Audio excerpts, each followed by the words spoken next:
reporting on the games you love by people who love to game. The MMO Reporter Network.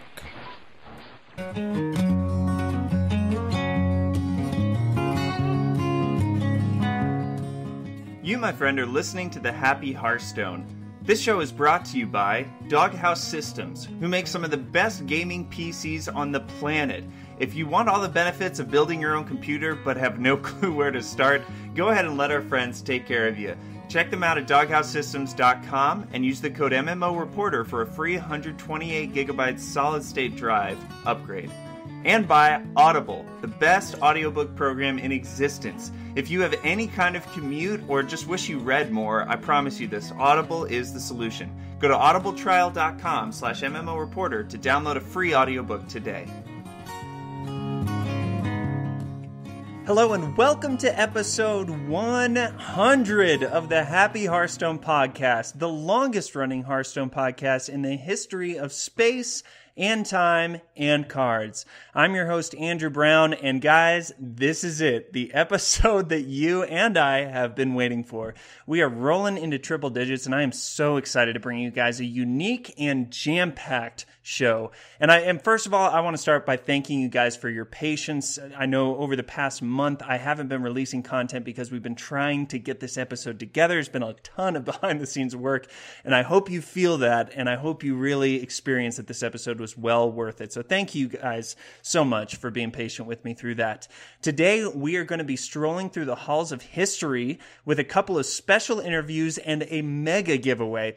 If you've been following me on Twitter, you know about this already, but I'll be telling you about it throughout the show. So today, I've got an interview for you with Yong, the lead game producer for Hearthstone, and we took a look back at how Hearthstone started, some major milestones, and just a little bit of a taste of what's to come. I've also got an interview with the founder of the Happy Hearthstone. I'm going to go so far as to call him a legacy host. I've got an interview with Josh Augustine. We talk about the beginning of this show, how it became the longest running Hearthstone podcast, and what life has been like working at Blizzard in his dream job.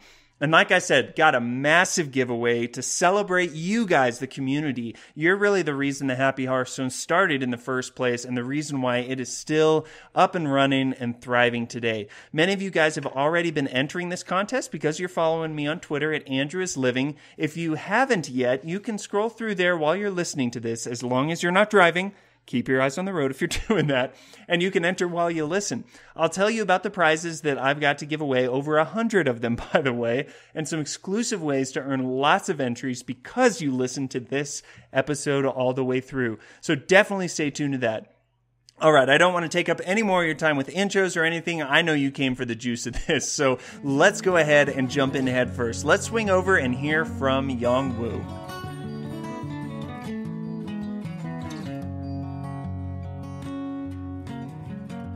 All right, well, thank you guys so much for sticking around. We have got a really special guest here for you on episode number 100. The lead game producer for Hearthstone, the one and only Yong is with us. Yong, thank you so much for coming on to celebrate 100 episodes with us.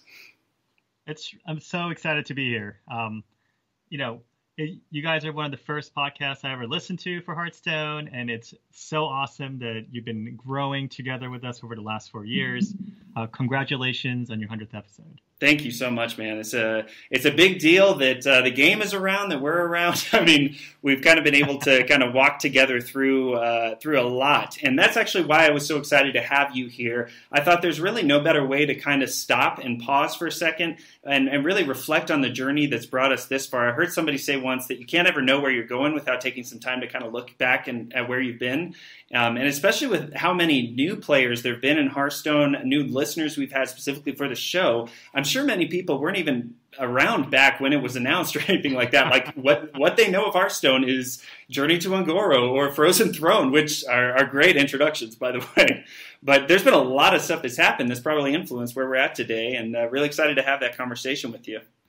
Yeah, I mean, when we launched for the longest time through beta and kind of the early stages, it was just basic and classic cards, and we've been playing with this for a very long time before these expansions started hitting. So, I still remember launching Nax Ramis, and we were really experimenting with different styles and ways to introduce new content into the game. Like, does it make sense to get 135 new cards into the game in the form of an expansion? Does it make sense to have these adventures and where you can be rewarded more limited number of cards? So it's been a long journey. You know, it's like 4 years later, we launch Knights of the Frozen Throne, and I think that, you know, you can kind of see the culmination of all the things we learned. Right? It's like, hey, you know, our players are really excited to get their hands on a bigger pool of cards in a more regular cadence. So let's, you know, 3 times a year, let's give them 135 plus cards. At the same time, players really love and enjoy these missions that we put together, and kind of the story and the narrative that we can put together through these missions. But, you know, we've noticed that a lot of players like don't actually get to enjoy them, because in the past, that's how you used to like buy cards. So you would have to like buy these missions to play them. Say, hey, what if they're free? Like something crazy like that. Like, what about that? What if just everyone gets to play it if they want to? And it's been awesome. Like, you know, I think we get to kind of get our cake and eat it too. Like, we get to get the number of cards into the meta that shakes up the meta the way we want it to, that keeps the core game fresh at the same time, allow everybody to kind of explore the narrative of, you know, fun things like, you know, battling the Lich King, or a dream for everyone, I'm sure. Yeah, you know, like climbing up, you know, Ice Crown Citadel. Like, you know, that kind of narrative it's much harder to tell just through cards. So, you guys here we are. It's been really fun, like learning and growing and learning how, you know, figuring out how to do better. Yeah, absolutely. So I kind of want to go back to the very, very beginning. I know that everything's kind of culminated into what we have today, but I kind of want to go back and look at the very original vision for what Hearthstone was going to be. So even before this was like an alpha, before it was announced, when it was just this idea of we want to create a very different game, what were some of those key things that you guys decided needed to be at the core of what Hearthstone was? Yeah, it's been a while since we talked about, I guess, the beginning. So thank you. Sure. Yeah. You know, when we talked about Hearthstone very early on, there is this favorite picture that we used to like to show everybody, and it's like a picture of Mike Morhaime, like our CEO. He's like wearing like gym shorts and t-shirt, like sitting in the floor. Like, I don't know, he's like in his maybe mid to late 20s or something, and it's just a bunch of guys like hanging out on the floor playing like a collectible card game, you know. And to me, that picture has always been the inspiration, because our thought was that, hey, we love playing collectible card games.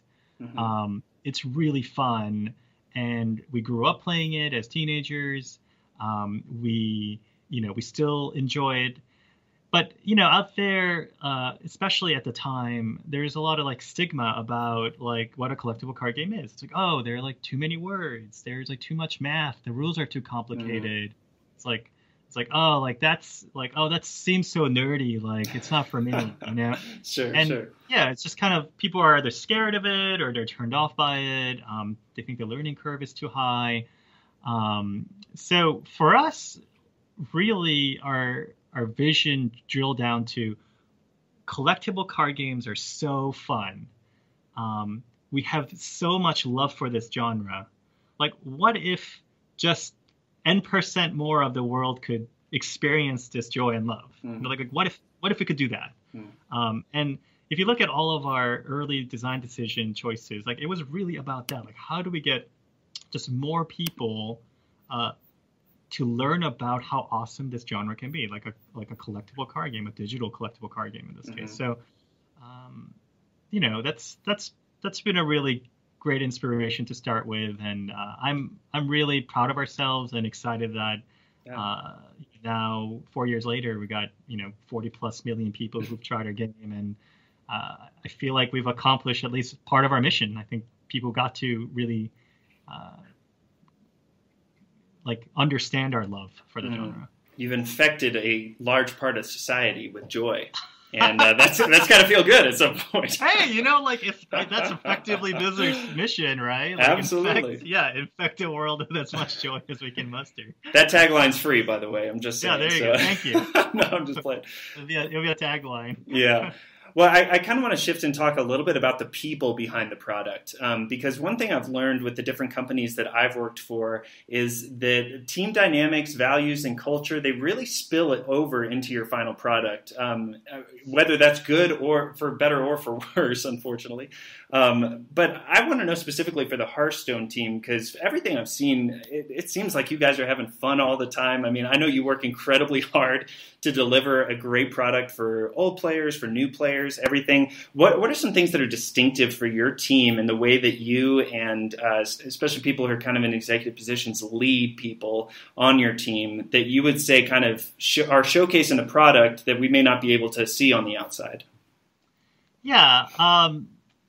So when I joined the team, there were 11 of us. Mm-hmm. And kind of through alpha leading into kind of the original kind of shipping of the game, we were in our teens, like 20-ish. Mm.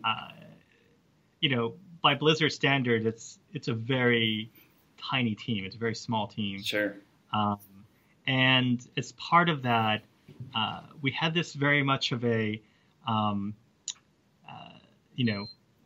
stay small, stay lean, and kind of have that kind of startup feel to what we're doing. And by that, we always wanted to make sure, like we're all having a great time. We're all having fun.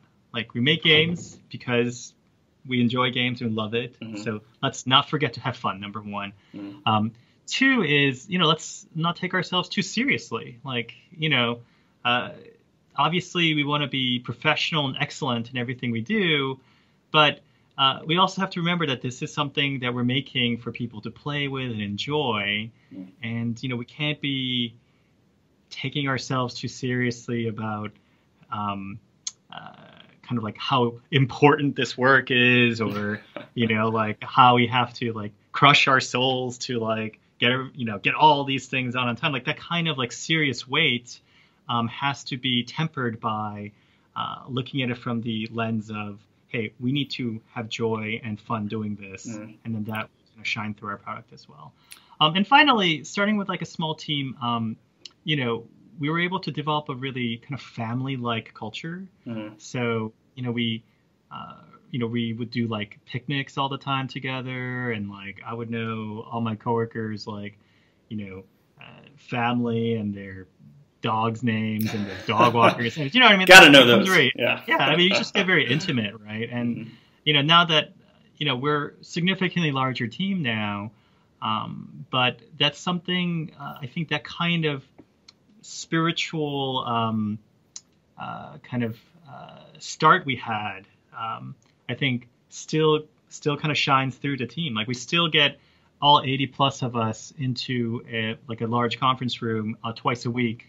Monday and Thursday mornings, so that we can all feel like one family, so that we have the shared experience and we can laugh about the same thing. We joke together. We talk about, sure, we talk a little bit about what the goal of the week is or some of the important things that are coming up. But, I love those gatherings because like we're always having fun and people would crack jokes and everybody would laugh. And, that's a shared experience we can all have as a family, right? So, it's something I think that's easy to give up. You're like, there's 80 of us. There's no way we're going to fit into a room. But we go out of our way to make that possible because I think that's a very important part of our structure, part of our soul that I think we need to maintain to keep doing what we're doing. Yeah, and I can imagine as the team grows, it gets more difficult to keep that at the core, while at the same time, like more important that we keep that at the core. I mean, talk to me about the tension for what you do as it grows. I mean, you can't just be the intimate family of 5 when you have 12 kids sitting around a dinor table or something like that, I'll be honest, I don't know everybody's dog's names anymore. Yeah, that's fair. It's probably necessary. Well, I mean, it's you have to be realistic, I think, about what's feasible when there are 80 of you. But again, I think if you are philosophically on the right space about what the ideal version of this is, that I care about everyone, that I spend quality time with them, that I understand what they love about their job and what could be better. I think that's the right approach to look at this. Where it's like, hey, we're not just looking at each other as like team members in a highly competitive sport or something. It's like, hey, you're not performing, you're not shooting enough goals, versus it's like, hey, you're family, you're a wonderful person, you're doing a great job. What can I do to help you, especially when you're in time of need? I think that's been really good for us, and we're going to keep doing that. That's awesome. Well, kind of looking back at some major milestones along the path for Hearthstone, it's funny now to even think about the fact that there was a time when Hearthstone wasn't available on mobile platforms. Because I honestly will play Hearthstone probably 90% of the time on my phone. Same here. So talk to us about. I'm sure that was from the beginning, but like kind of looking back now, what was that release like? What is it in context with everything that's happened with the game so far? Yeah. So Hearthstone for us was all about like learning opportunities. I mean, this is 4 years ago, where we didn't know that 3 to 4 years later we're going to have 40+ million players, and it's going to be this really beloved thing. Sure.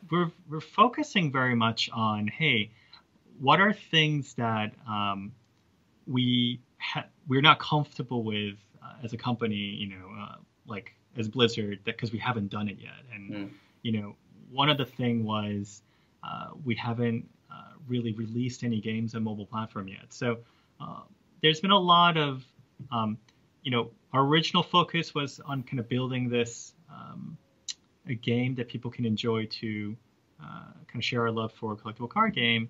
But as we started going into it, we realized, hey, like this could be really perfect for mobile platform. And so it was very obvious for us how we would translate this to a tablet. That's sure. I mean, obviously, technically it's challenging, but it's more of a kind of a technical challenge in terms of getting it to run on tablets. When we started thinking about phones, which vast majority of mobile players are on, we really had to ask them hard questions, because there was a universe where we could have just shipped it on phone with a shrunken screen. And in fact, for a while, when the game was only available on like Android tablets, players would like download the APK and like onto their phone, and like people playing, with a tablet UI on a phone, and you can get away with it. Like the buttons are tiny, and but you can get away with it.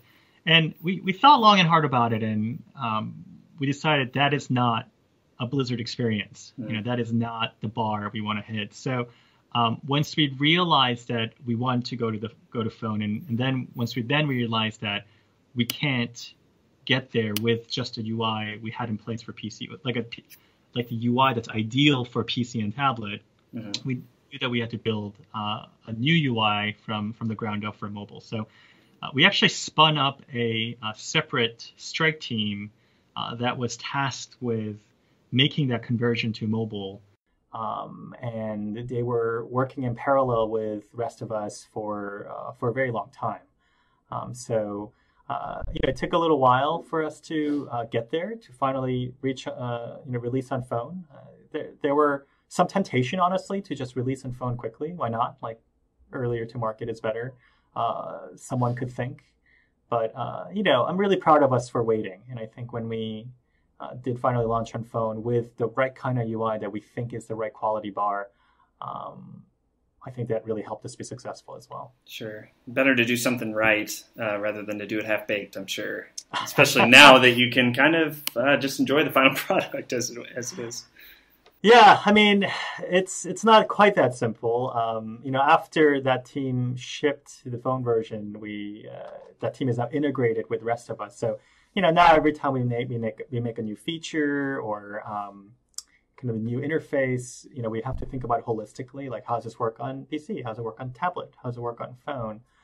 But I think it's a price that's really worth paying. I think that's the right thing to do the right interface for the right platform.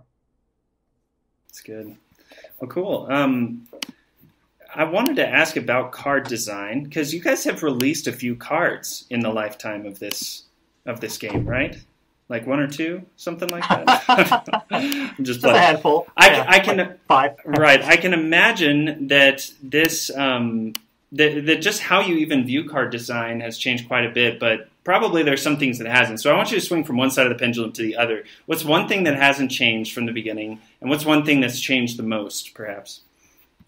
Yeah, I think our guiding light in terms of the cards feeling physical, and that every time you play a card that it feels visceral, that you're making something happen, that it doesn't just feel like pressing some button on a UI or moving some boxes around. It's like, hey, I have this magical card in my hand and I'm going to play it. It's going to manifest itself in a certain way. That kind of expressing that artistically, expressing that mechanically, game mechanically, that's something that we always thought was really important for Hearthstone, and it continues to be so today.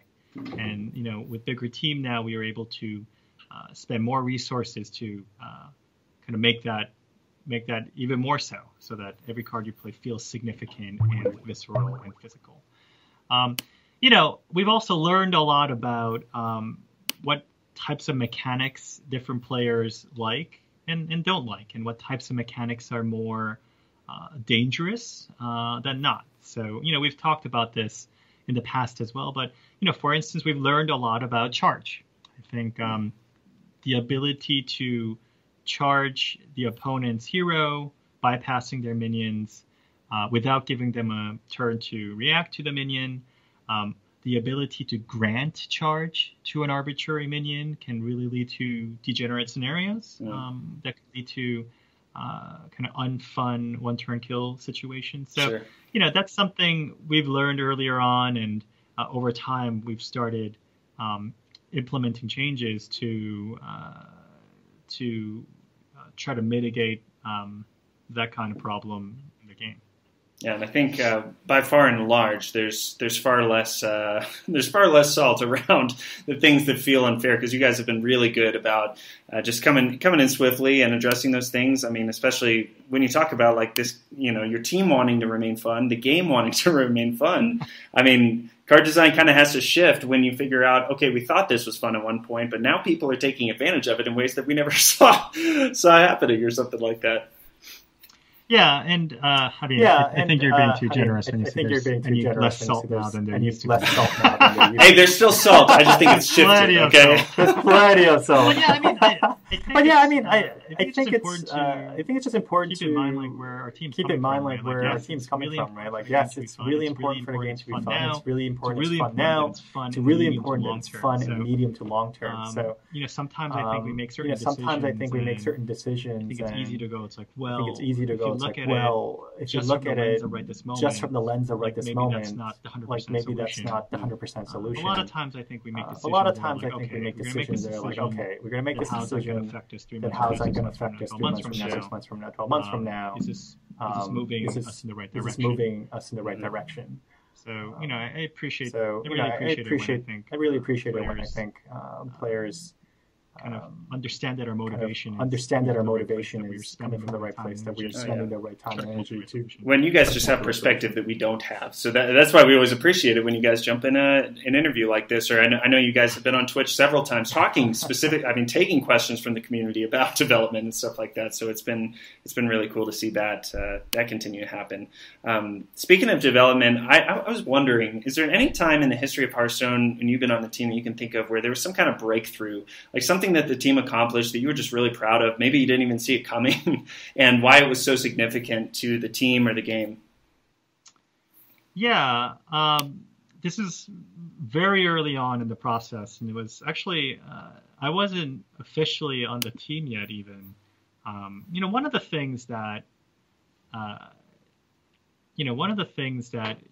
when you grew up playing a lot of collectible card games that are already out there, you know, one of the things that I think people used to feel was like, well, obviously, you know, on your opponent's turn, you should be able to do cool things to foil his plans or mess him up. Like, that's part of what brings like strategy and complexity to the game, you know, and that's like critical and necessary for this genre of games to be fun.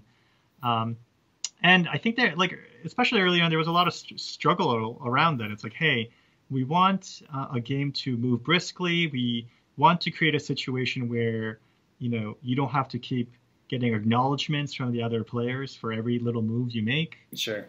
You want someone to, like, think about a turn and go bam, bam, bam, bam, bam, and feel like they're getting it done, and for it to be a visceral and quick experience, for you to make a gesture in UI and for the action to happen right away.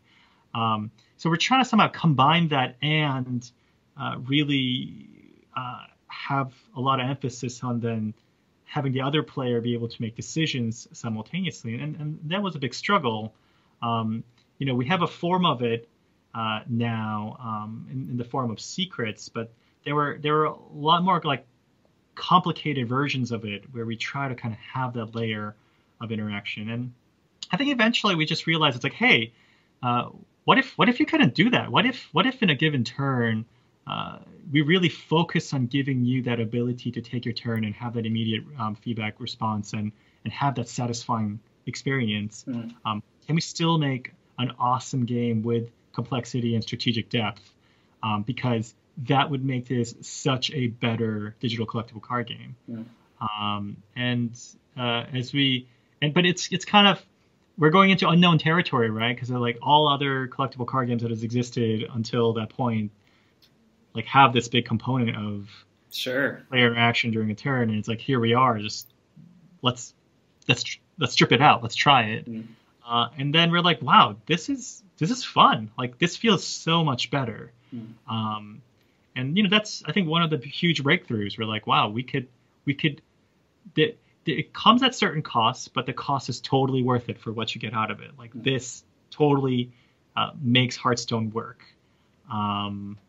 So yeah, I'm very proud of us kind of being able to make that kind of decision. I think it's a hard decision to make to take something like that away.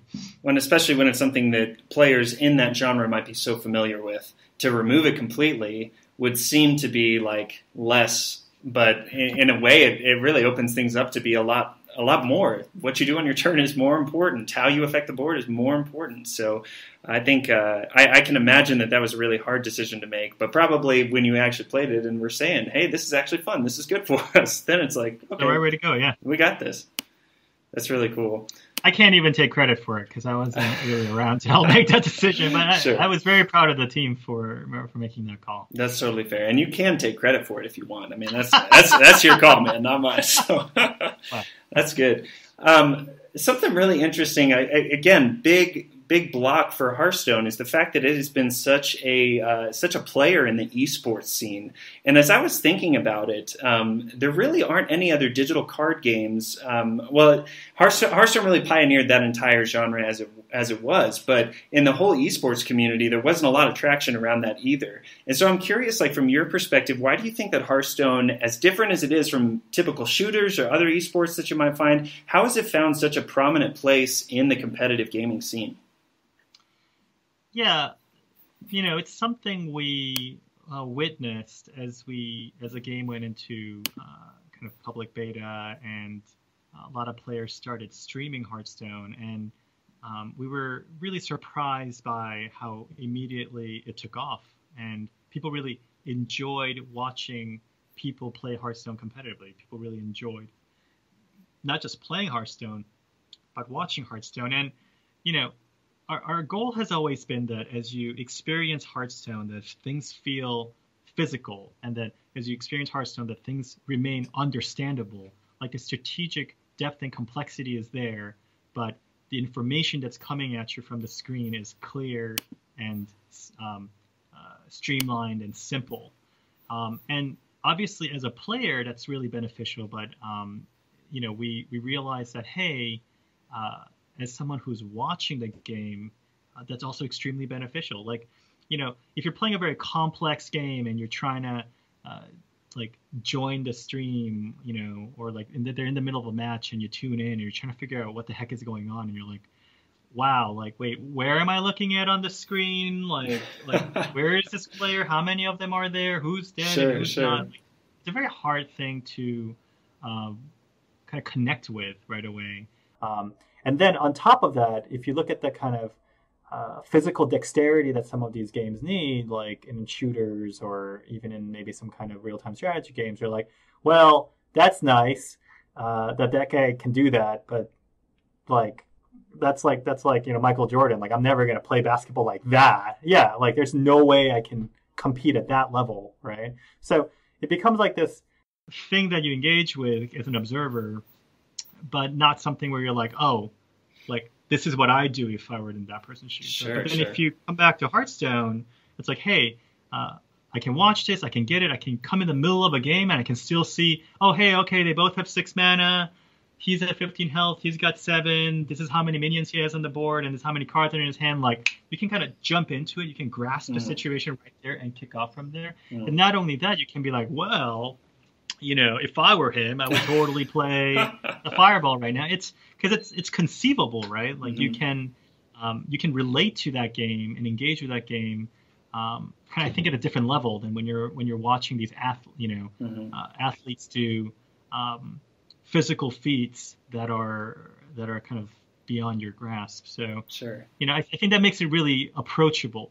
Obviously, once you start watching these players play and realizing these players are making these 5-turn ahead decisions and bringing decks that have specific strategies, you're like, oh, okay, well, actually, I'm never going to be a pro player now that I know more. Sure. But I think the flavor is very different. I think there's an aspect of it where if you put in the time and you put in the effort and you study the game, that yes, I could get there. Versus like I'm never going to have like 2 million APMs. Like, sure. It's just not me. I think that accessibility is what makes it fun to play with a friend or to view a friend.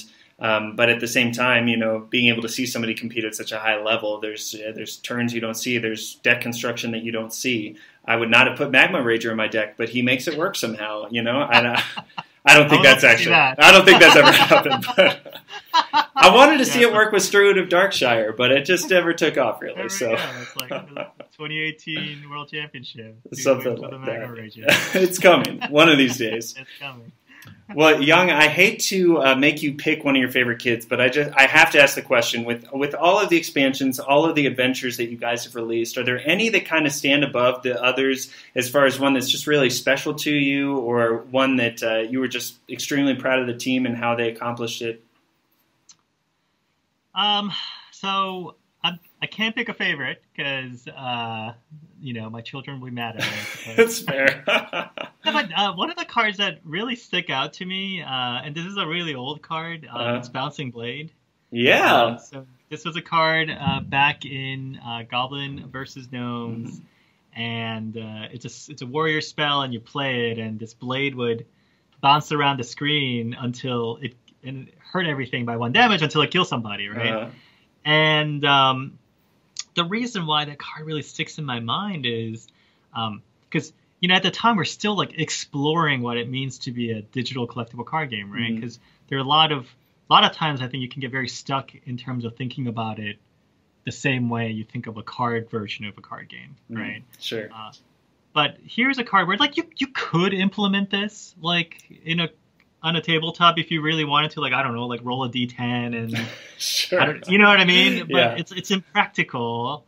But here it is, like, you can play this card and just watch this blade of death fly around the screen hurting you. It's like, oh my god, no, not my guys. Get this guy. No, don't hit that guy. Hit that guy. And it creates this like awesome moment that I think is only possible in a digital collectible card game. So to me, it was really fun for us to make that card because it kind of like exemplified us like exploring more and more into the space of like, guys, this is digital. Like, let's go nuts. Like, what can we do? And I remember first seeing that animation and just having that wow factor of, holy cow, that blade is going everywhere and you don't know where it's going to land. I mean, that's the fantasy. I mean, yeah, exactly. I mean, the fact of the matter is just the way mechanically it plays out. You don't actually end up having that many minions on the table, and it doesn't quite do the fantasy scenario that you want it to all the time. But when it does, I was like, God, this is so much fun. When Gazrilla gets 5 different pings off of it, you're terrified, exactly. you know? So, no, that's great. Well, Yong, I'm so thankful that you joined us here. As we're kind of wrapping up, any final thoughts as far as just the history of where this game's been, where it is, where it's going that you want to share? Yeah, when the game started picking up, after alpha and beta, and we realized that it's like, wow, like we've really struck a chord here. Like we were able to succeed in our mission to share our joy and love for the collectible card game genre. We really started thinking about, it's like, hey, this game is awesome. People are really loving it. We're going to really focus on trying to get more and more players to enjoy this game. Let's really think about being here not for 1 year, not for 2 years, not for 4 years, but let's really talk about like what it would mean for us, for this game to be around for like 10 years from now, 15 years from now, and beyond. And that's how we've been thinking about our game, and that we approach our design and execution, from kind of year one of Hearthstone. And 3 years later, I really still feel the same way. I think us thinking about the long-term health of the game, and how to have a relationship with our players that's about lasting a decade, instead of, trying to figure out how to like get the most out of them, like in as little time as possible. Sure. And I think that kind of focus on long-term relationship with our players, with our game, that's something that's really important to us. And we love to continue to get feedback from the community and from listeners, from your show, etc., to really talk about, like, how are we doing? This is our 4th anniversary of our long relationship. Big deal. That's yeah. It's one like, of these days we're going to put a ring on this. Yeah. Well, I mean, I think the ring going on like 4 years ago. That's right. So like, now we're starting to move on to our 5th anniversary. Like, what is the state of our union? What are things that we could do better? Sure. And I will say I'm very eager to see how you guys follow up a year as big as the one with a mammoth. I don't know how you top it, but I know that this is a significant time for you guys, and really thankful for what's to come in the future, man. Yeah, you don't even know. I don't. We're working on a lot of cool stuff for not only the final expansion of the year, but we're deep into thinking about really cool things to come in 2018. So yeah. I'm dying to share that with you guys. I'm sure. In the near future. Well, we're eager to hear, and we will wait with bated breath for BlizzCon and beyond. I'm sure that there's lots to come. So, Yong, BlizzCon's going to be awesome. I can't wait. Yong, for anybody who wants to stay connected with you, how can they do that? Yeah, I think the best way to reach out to me is probably through Twitter. You can look me up. It's at YWOO_dev, DEV. Mm-hmm. So you can throw me any questions. If weird things are happening to your client, let us know. It's another way we can kind of collect feedback and bugs, and we take care of it that way. It's an easy way to get in touch with people, so that's why we like the Twitters. Just send in little birds, little carrier pigeons everywhere. Yeah, I love getting screenshots of awesome moments. I love hearing about people's concerns.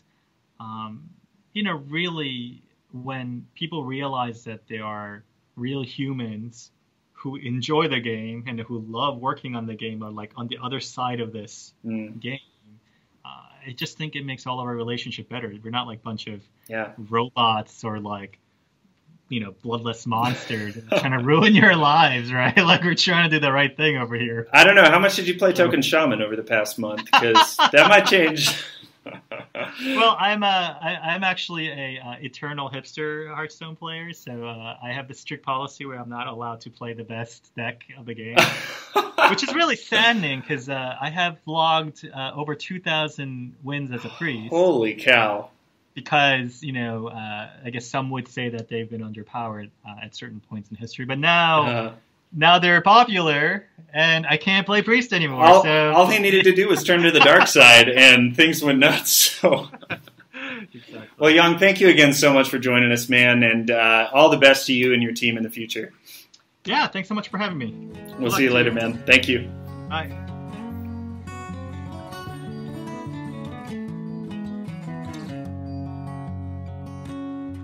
Well, it bears saying one more time, I just want to thank Blizzard, Yong Wu, just the entire team over there that made this interview happen. It really does take a village to pull these things off, and I am incredibly thankful for how generous they were with their time and their efforts to make this thing happen.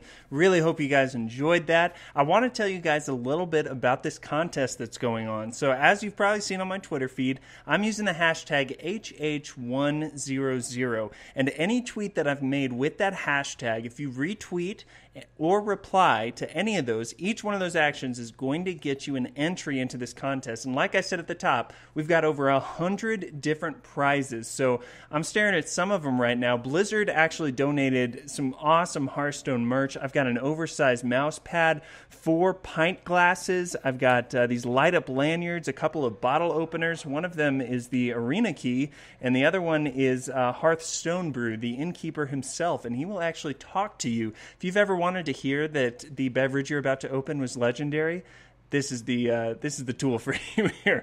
So these are some of the physical prizes I'm going to mail out. Got a ton of digital prizes also. We had HS Coached on Twitter. He is an awesome coach for Hearthstone. He's donated 3-hour-long coaching sessions. I've actually done some coaching with him and have gotten way better thanks to his leadership. So I know some of you guys are going to get better and love a little bit of coaching that way. I also have some awesome art from Lydia Jean, and these are physical. I believe they're 5x7 prints that she has of Blood Mage Thalanos, Lord Jaraxxus, and Doomsayer, some of the classics. You know, we wanted to throw back to that original set, and she's donated those. She does some amazing work. You got to check her out. And then I've also got a ton of Steam codes that I'm going to give away. I'm hoping I've got enough to give away to just everyone who enters. And these are kind of in the format of our beloved Josh Augustine, the game diplomat himself, and some of my favorite indie games, and I hope that you guys are going to enjoy these very much. So with that, you listen to the Happy Hearthstone every time. You love the Happy Hearthstone, but do you know the history and the story behind this show? I knew little bits and pieces, but I hadn't taken time to sit down with Josh before and hear the entire story from the very beginning until now. And so I'm extremely honored to have Josh on the show. Let's go ahead and jump in to this interview.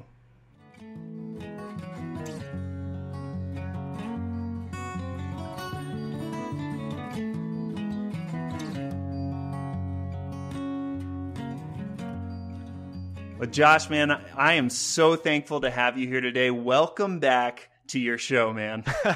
Thank you, Andrew. It is so good to be here. I see you've kept up the place very nice. It's good to be here. You know, I had to, redo the paintings over here. I didn't know how you kept those in line, a little extra paint. But no, man, we're still going here. It has been a while since we had you last and did the transition and everything. You've had a ton going on in your life. I know many people are probably wondering just what you're up to. So you're at Blizzard now. You're working on the quest design team with World of Warcraft. I mean, I just want to know, man, is it the dream that you thought it would, or what? How is all that going down? It's going really well, dude. Like driving under like the Blizzard gate has like this archway that says Blizzard Entertainment in like big cast iron letters, and like driving under it every day is still like I want to take a picture every time. It's so cool. and Blizzard as a company is just really amazing. Like, I've worked for a lot of different companies at this point. Blizzard really cares about their employees. That's like the number one thing that stuck out to me. Like, that's huge. Yeah, their benefits and just how much they care and work with you to make sure that you're happy and your career is along the right path. Like, it's just an amazing place. Everyone there is so friendly. I mean, I've had to learn a lot very quickly because, as you'd expect, right? Everyone at Blizzard is so talented. Like, you're sitting next to someone. I think so. Like, I was sitting next to someone that made for people that played WoW, the Druids for the Ethical and Humane Treatment of Animals. It's like this quest line in Borean Tundra in where like you attack Hemet Nessingwary's hunters and stuff for the Druids. Oh, dang. And it's a super memorable quest line. It's one of my favorite quest lines ever. And I found out I was sitting next to the guy that made it, and I was just like, oh, I want to touch him. I just want to touch his elbow, right? Is this weird? I just want to touch him. But yeah, so I mean, everyone there is just, it's been so good. I'm learning so much and really growing as a designer really fast. They're really focused on like the long term. I'm super grateful. Oh, so this is my favorite story to tell about it, right? and I have to be kind of vague. Please, yeah. Wait, what? Please, yeah. Go ahead. Just sit down, Andrew, for the next 30 minutes. I got this. I'm just going to talk it's about all how you, much man. I love You know Blizzard. what you're doing here. See, this is why you can't have me back on the show, Andrew. I forget it's not my show, and I just take over. This is exactly why we need to have you on the show, Josh. You bless us with your stories, man. All right. So this anecdote has to be a little vague because I'm working on stuff that hasn't been released in the game yet, right? So Sure. I was having a lot of trouble with a piece of content I was making, and like the leads had play tested it, the feedback, what I had made wasn't very good, right? And the creative director of the whole game just sent me like an IM message and was like, "Hey, do you have some time to meet up tomorrow and chat?" And I was like, "Oh no, like this isn't good, right? I just joined. Oh no, I was having trouble." Right. But he sat down with me for half an hour and talked about like, "Hey, what's your vision for this area?" "Oh, okay, cool." And then helped me refine it and figure out the best way to like implement it and kind of change the vision in a way that kind of would be easier to explain to players and work really well. And he was just so nice and so interested in like helping me learn, like in such a genuine way. I learned so much just in that half hour of like design principles and philosophies and all that stuff, just because he decided to take the time to sit down with me, a brand new designer on the team. Like I've worked on a lot of teams. I just didn't expect that from someone as high up on as big of a team as this is. Totally. Yeah. Like the creative director just really genuinely cares and just took time out of his day to make sure I was learning and going in the right direction. It was just like a really touching experience to me. Like, wow, on a team this big, he really cares. Yeah, it's one thing for them to say it. It's another thing for you to go through an experience, especially early on in your career there, where that's just like the foundation that you're going to see things from now. So that's really exciting to hear. Yeah, so like the people are just amazing, right? That's kind of the summary of the whole thing. Like everyone on the team is so cool. And even on the other teams, right? Like we get to go have lunches with people on other teams, right? We organize like designer lunches. And like so they coordinate like, okay, so my first time I went to lunch with two people. I forget what the title is, but basically they make new cards for Hearthstone and they test them out. And so like I got to talk with them for like an hour over lunch and they're talking about, their process. And actually one of the cards they talked about was it ended up being, why am I totally blanking on the name? The druid card that does everything. Ultimate Infestation. Yeah. Like it's really fun because like they were talking about that card and like we're trying this thing, we're gonna see if it works, we don't know if it will, like, and then obviously get to see it come in the game. It was so fun. And you kind of knew the thought process they got. Yeah, I got to talk with them about fun. it. It was really cool. And of course, like, so the people are amazing, but I'm getting to create quests and stories and characters for my favorite game of all time. It's kind of a big deal. Yeah, it doesn't feel real, man. It's still amazing. That's the best kind of feeling that there could be. Is.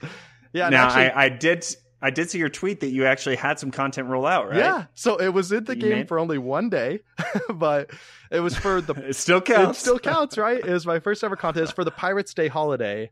And it was really small, nice, yeah. But it's the first thing I ever made. One of the guys on the team, Ryan, helped me put it together and make it.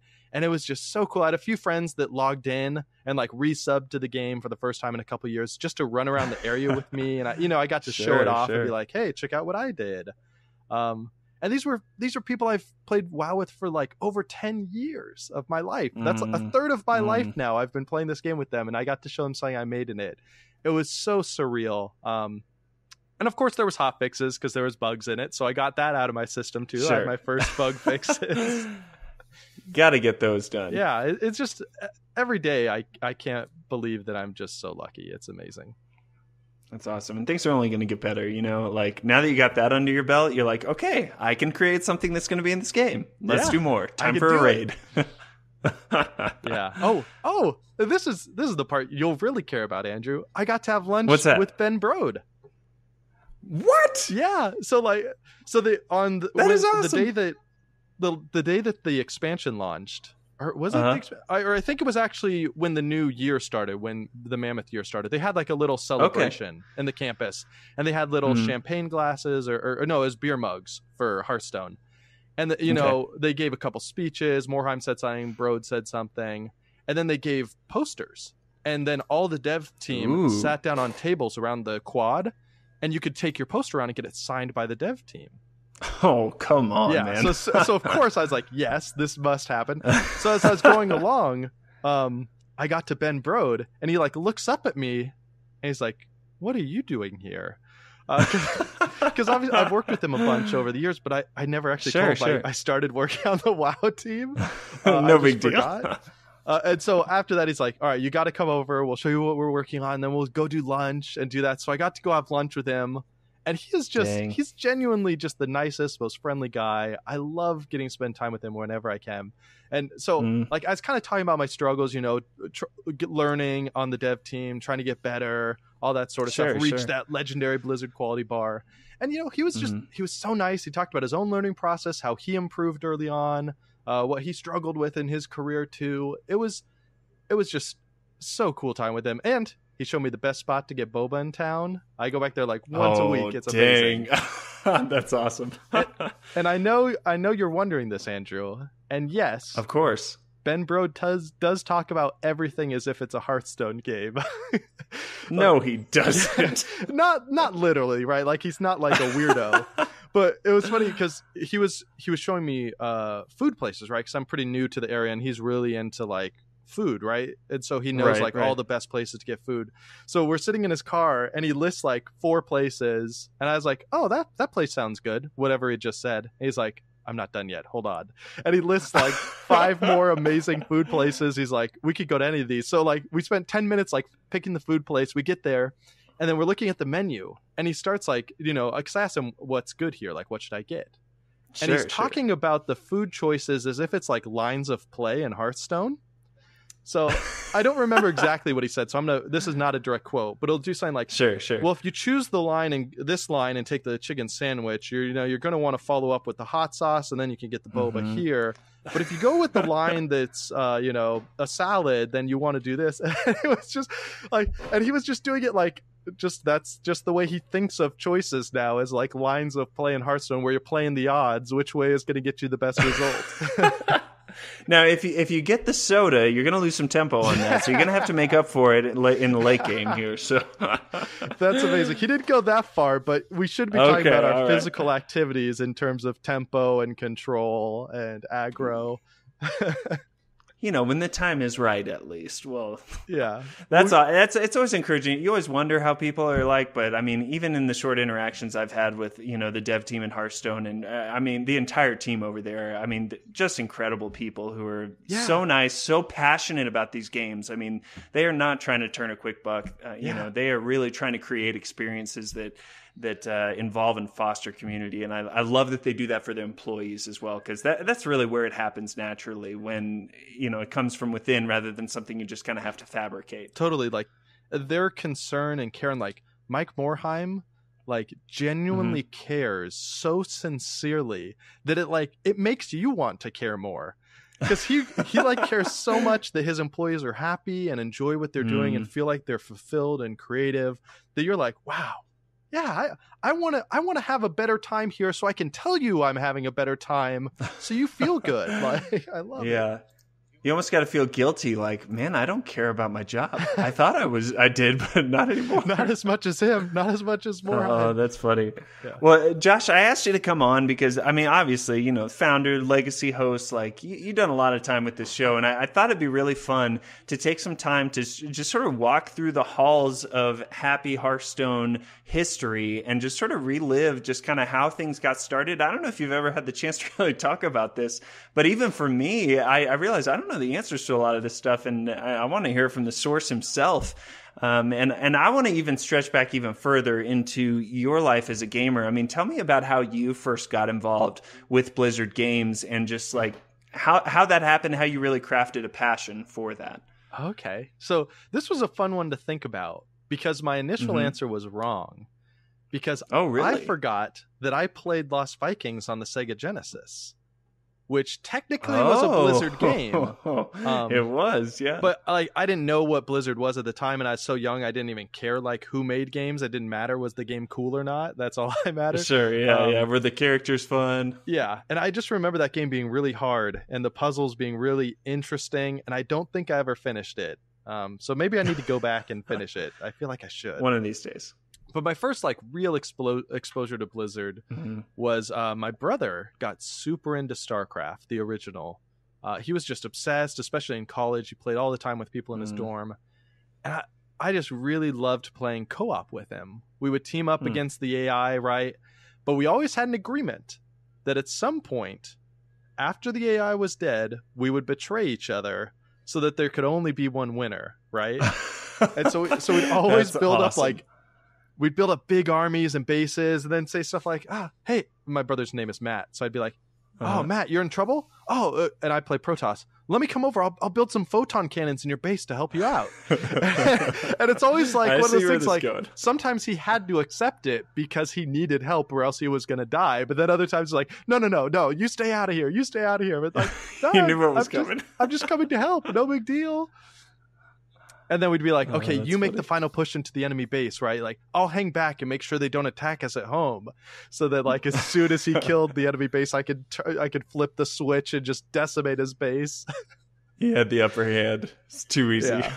Yeah. It was just really fun. But, like, for all-time favorite Blizzard game, I mean, nothing comes close to WoW. Because, like, even with StarCraft, I probably knew who Blizzard was at that point, but, like, I didn't, like, love Blizzard at that point. It wasn't until World of Warcraft came out.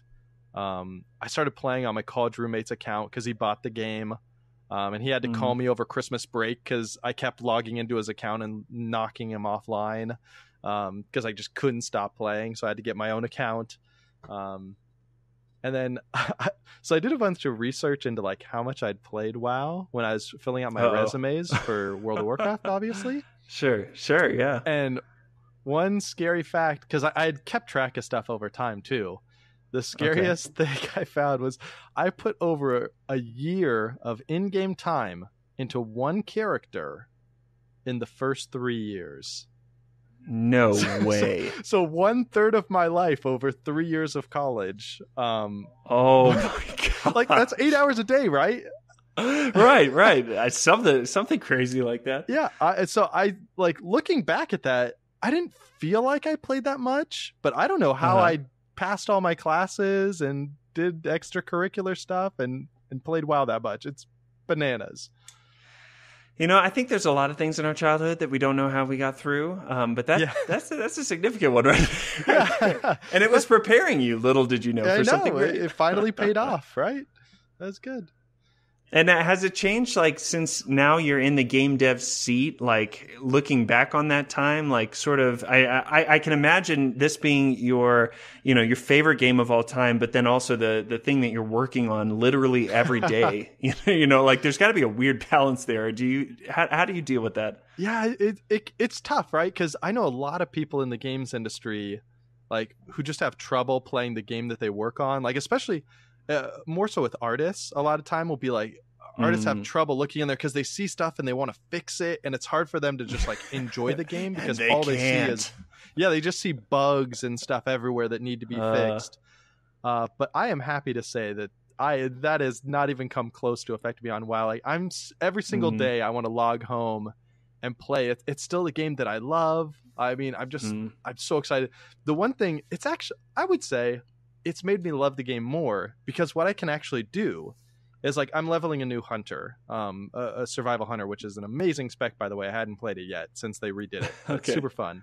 And so I'm playing through a lot of really old content. And what I'll do is like when I play through content that I really admired or I thought was just incredible, right? I'll write it down in a Google Doc. And then when I get to work the next day, I'll look up who made it.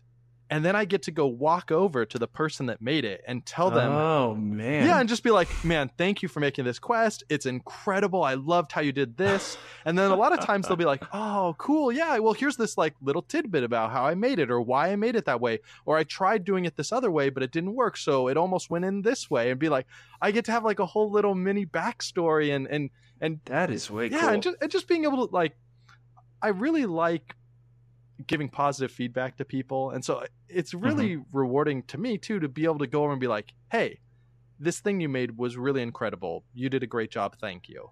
Because like as a game dev, like you just never get thanks from people, just because first of all, most people don't know who you are, right? Unless you're one of the top game devs. Right. And then right. the rest of the time, players really only write feedback on forums for the most part when something's wrong. Because if they're having fun and enjoying the game, they aren't posting on the forums. They're playing the game. Right. And so people just don't get to hear that too much. So it's been really fun getting to go up to people and say like, hey, that thing you did, I think it's really great. It's awesome. And they'll be like, wow, thanks. It's been...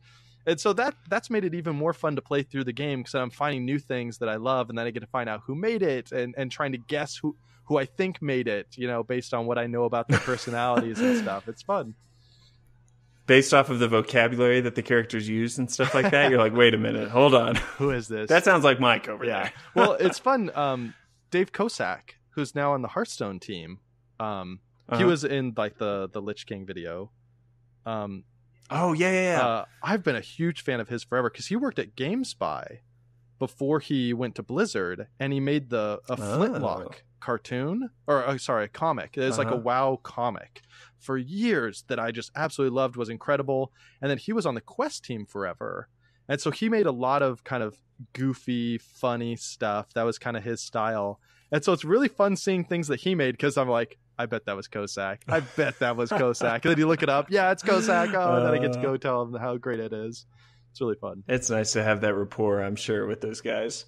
Yeah. And just the legend of like bumping into someone in the hallway and they're like, oh, that's Pat Nagel. And you're like, wait a minute. Like the card Nat Pagel, like you just swapped the letters. That's him? For those of you who don't know, he's a real person.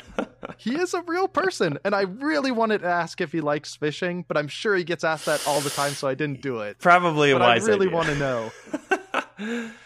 Oh, man. Well, Josh, I want to rewind the clock a little bit to how this podcast started in the first place. I mean, we say it all the time at the top of every episode. This is the longest running Hearthstone podcast. And that doesn't just happen by accident. Well, maybe it does. I don't know. I want to hear the story from your eyes and your mouth. So tell me, like, back on the day when Blizzard announced Hearthstone, like, did you know that you were going to start a podcast that day when you heard about it? Or, like, just what was going through your head as you were processing this?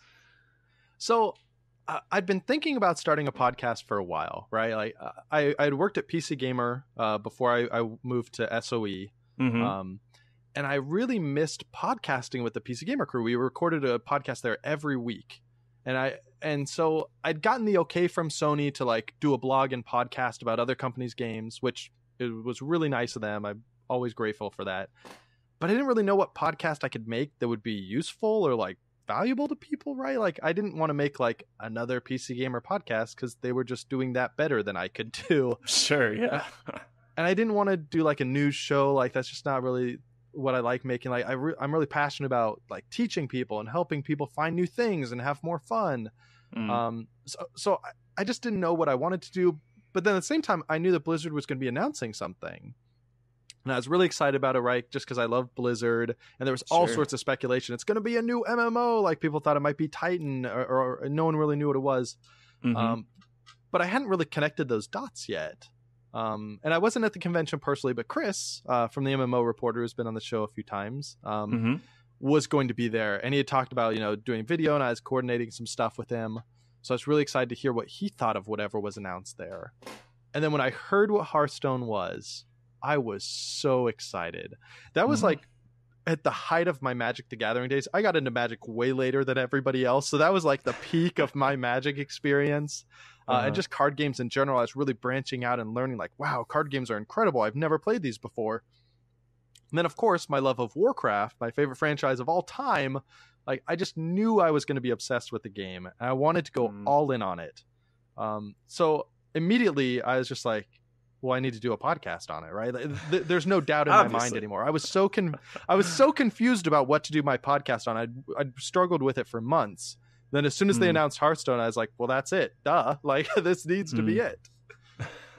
And so I got really excited about the idea of being the very first podcast for Hearthstone, right? Because it's a Blizzard game, right? It's going to be big. It's going to have a great community. Yeah. So I was like, okay, I could get in on the ground floor on this, really help build the community in a positive direction, build hype for the game, make sure people knew about it, knew that card games were awesome because I just discovered them. So I really wanted everyone else to discover them too. And of course, as I said out on the show, I've said this on the show a few times, I try not to be too bitter when I say it. So forgive me if I sound bitter, Andrew. Sure, you're good. You're good. I missed out on technically being the first Hearthstone podcast. Like, another guy released his first episode of his show the same day as the announcement. But yeah, it was crazy. But you know, I'll give this caveat, just like I always do in my least bitter tone. It was like a super short episode. It was basically him just saying, "This is going to be a podcast about Hearthstone. We'll see you later." And if I can get extra bitter, Andrew, I'm sorry, I shouldn't be soiling our 100th episode with this. I think you've earned it with everything you put in. I'm going to push my glasses up a little bit and be like, the audio quality on his first episode was extremely poor as well. So take that, buddy. And we all know that the Podcasters Association always judges the first episode about a topic based off of audio quality. So, I mean... So, I will say, though, he was a really nice guy. I talked with him a lot because for a while we were the only two podcasters talking about Hearthstone. So we talked about it a lot. And he ended up going to the Blizz Pro Hearthstone podcast for a while. I don't know what he's up to now.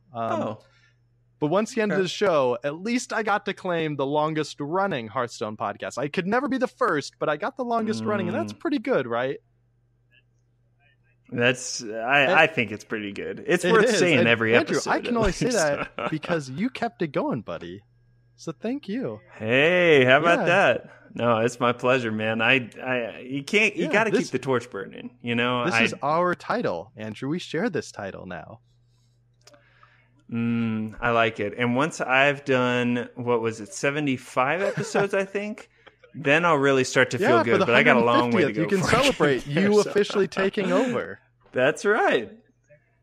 That'll be like the second 100th episode in a way. I'll come on and I'll have like my old man voice at that point, and I'll have forgotten all the history of the origins of the show. What's a Hearthstone there, buddy?